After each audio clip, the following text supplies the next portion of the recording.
Every day at school, I could hardly concentrate ever since Mary showed up, the new girl.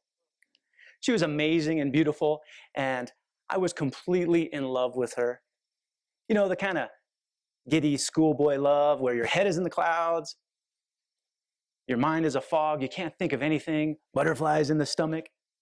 Well, that was me. Fifth period algebra class, Mary sat one row over, one desk up, right in line of sight between me and the dry erase board.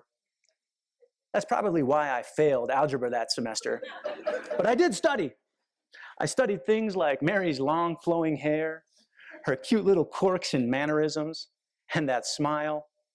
That smile could literally make you forget you've ever had a bad day before in your life. I'd try to sit as close to her every day in the lunchroom in hopes that she would notice me noticing her. I think there are laws against that now, but I didn't care. As I said, I was in love, and I was just waiting for my opportunity to sweep her off her feet and live my happy ever after. And then one day she was gone, moved away. And for years, I kicked myself at my indecision. I felt that my decision not to act cost me my very best future, my happy ever after. Well, that was the past of my future. But we're here to talk about the future of the future of your future. Has this ever happened to you? A missed opportunity? The chance of a lifetime slipped right through your fingers? Decision after decision or lack thereof taking you further away from your best life, your happy ever after? Do you even know what your best life looks like?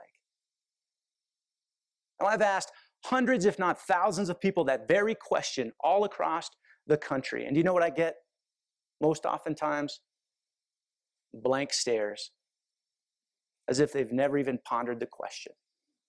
And if they do have something to say, it's usually trite, uninspired, and unoriginal. So let me ask this a little bit different way, and please answer this right now in your heart of hearts and be honest with yourself. I promise you, it's not a difficult question, it's a yes or no. You guys ready? Does your best life look like your life right now? You see, it's easy for us to let the present rob us of our future. We pretend that our best life is what we have now because what we really want is too difficult. It's too complicated. It's just a little bit too far out of our reach. After high school, my best life was a big question mark. I felt lost, I didn't have any direction, and I didn't go to school right out of high school as most kids do. I had a few jobs to support my play habits. And eventually, with much prodding and poking from my mom and dad, I did go to community college. And I found myself about a year into an architectural drafting degree. And I'm up one night, late night, 1 o'clock in the morning, I'm working on a foundation drawing for a building project that was due at 8 o'clock, mere hours later, and I'm way behind. I'm stressed out, and I'm working on this thing frantically when all of a sudden, it hits me. I have a revelation. Drafting is not what I want to do with my life. I want to fly. Oh, I want to be an airline pilot. I've been working on my private pilot's license at a local flight school at Jefferson County Airport. There was nothing more that I love to do than to be in the air. It didn't hit me until that specific moment that my passion, my hobby, and my career, they could be the same thing. Oh, I made a decision right then and there that I was going to pour all my energy and efforts into becoming an airline pilot. I literally dropped the pen right out of my hand. And I walked over and laid down, turned the light off, and fell fast asleep. Had the best night's sleep that I had had in years. Slept right through my class, but that didn't matter because when I woke up, I called the college and canceled all my classes. and moved forward. Now, my parents, they weren't all too happy with my seemingly hasty decision. But let me tell you something. You're never going to be great searching for the approval of others.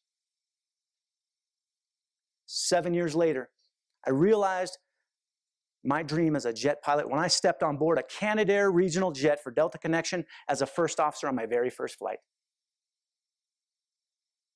I was the flying pilot taking off out of Atlanta International Airport. The captain was the non-flying pilot. The non-flying pilot does things like do the radio calls and the checklists. The flying pilot manipulates the controls. Man, I took off out of there, advanced the throttles. I'm climbing out into the command bars, 4,000 feet a minute. I was so excited.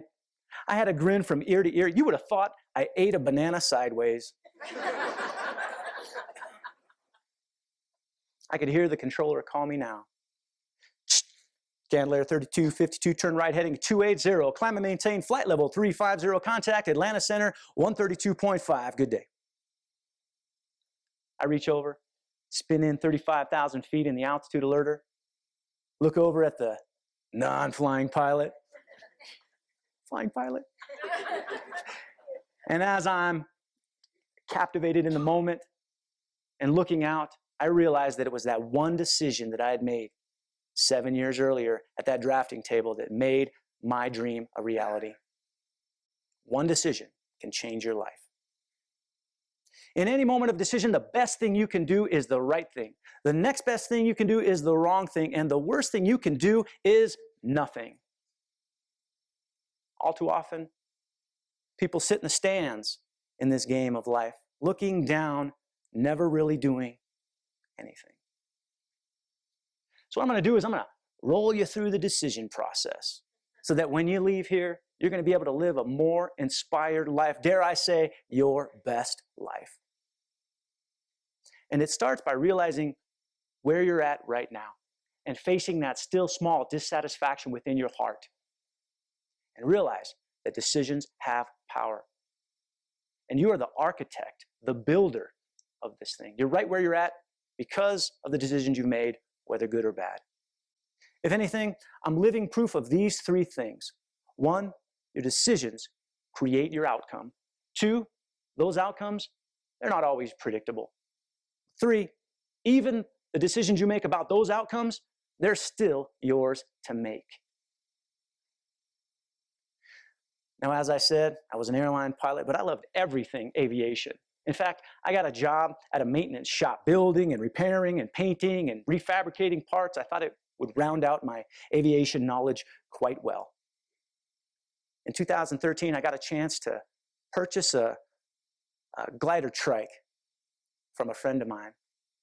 It's an ultralight aircraft. It needed some minor maintenance, but nothing beyond my abilities, so I took on the project. Did the necessary repairs, took it out to Erie Tri-County, April 5th, 2013. Just a side note, isn't it funny how when you remember a date exactly that it's because either something really good has happened, birthday, anniversary, or something really, really bad. April 5th, 2013. I'm out there running this thing up and down the runway. Everything seems to be in order. I'm happy with my repairs. And all of a sudden, it lurches in the air. I catch a gust of wind, and I'm looking at the blue sky. I'm at a pitch angle of about a 45-degree angle. Any pilots out there, you know that most planes, they don't fly at that angle for that long. This small plane was no exception. I was scared. I added full power. I'm pushing, I'm pulling, I'm turning. I'm trying to regain the much-needed airspeed, lower that nose so that I can fly, but I knew the inevitable was going to happen. And at about 50 feet, it lumbered to stay in the air. One wing stalled, and all of a sudden, I'm looking straight at the ground. I just started crying out to God. I didn't even know what I was saying. I was just yelling, God, help! Help, Lord, I need help.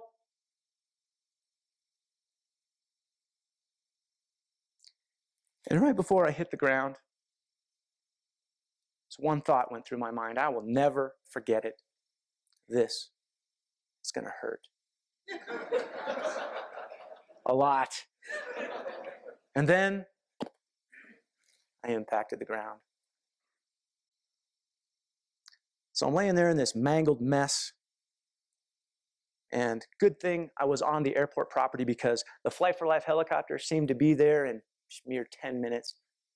They whisked me away to Denver General, where I underwent multiple surgeries, spent 10 days in the ICU. My injuries included a broken back. I broke my leg off at the ankle. And I suffered a severe spinal cord injury that left me paralyzed below the waist. They reattached my leg, and I went to rehab. 10.5 weeks later, I was released home. And I went home to my beautiful wife of 5.5 years. And she came to me, and she told me, I feel as if I'm being punished for your bad mistakes. And I want to live a better life. Then essentially packed up her things, and some of mine, and left. The future of my future, it wasn't looking so good. In fact, it was very reminiscent of an old country song. See, I had chronic back pain, dealing with this injury. I'm jobless. I'm just about homeless. I'm divorced.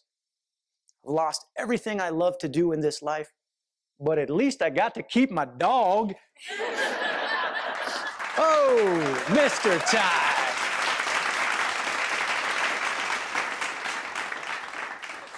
Crazy lazy. I love that dog. He's a good dog. He kept me company all those lonely nights I laid in bed, hoping and praying that I'd never wake up. So there I was, laying in bed, soaking. And at the end of 4 months, this was January 5th, 2014, it happened. I came to the end of myself. And that day I had a real, honest conversation with God. And I realized 2 things. One, for me, suicide was off the table. I wrestled with it. I thought about it. I asked myself the question. And I come up with a definite no. So I wiped it off of the table as a viable option, and I never thought about it again. And 2, I realized I needed to change. After all, what did I expect? I laid in a dark room all day. I didn't eat much. I didn't move much. I'm driving myself crazy with all the things that I had lost. So I decided that I'm going to swing the pendulum all the way over to the other extreme end of the spectrum. And I'm going to do my very, very best. I'm going to give myself the very best opportunity at life and at recovery. So I got up. I relearned how to drive. I drug myself to the gym every single day and started working out. And while I was there, I realized that my left leg was moving just a little bit. Started regaining a little bit of function. So I worked whatever it would do. And I found a leg press machine that would go all the way down to 10 pounds, because that's all it was strong enough to do. So as a capstone to my workout, that's what I did every day. I'd throw myself onto this leg machine, 1 10-pound plate, go home.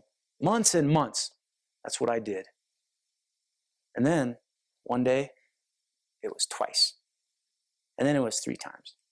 So I did a max test just the other day so I could come here and report to you that I'm up to 135 pounds, 1 leg.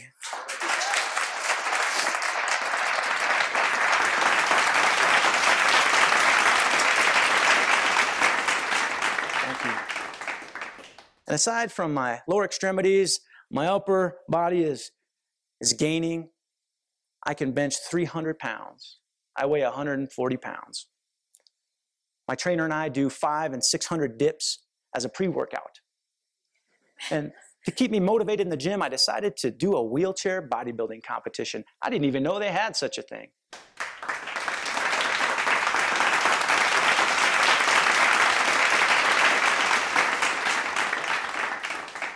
So I had such a great time at the Wheelchair Nationals, I decided to do the Dallas Pro in August, and I took first place.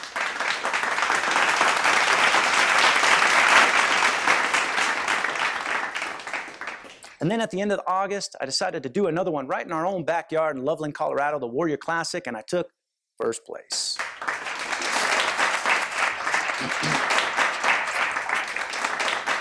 So aside from my physical abilities, I believe that I'm a better person because of the accident. I'm more introspective. And when I look out into the world, I try to add value wherever I go. See, I have the uncanny ability to see human potential. And I can't help to think when I look out on a crowd that there is untapped potential laying here dormant. Because the future is X, right? It hasn't been written yet. It's an unknown variable. And you have the ability to make a local and a global impact. Because the future of our future depends on each one of you specifically, intentionally, and passionately creating your best future. One decision can change your life. Thank you.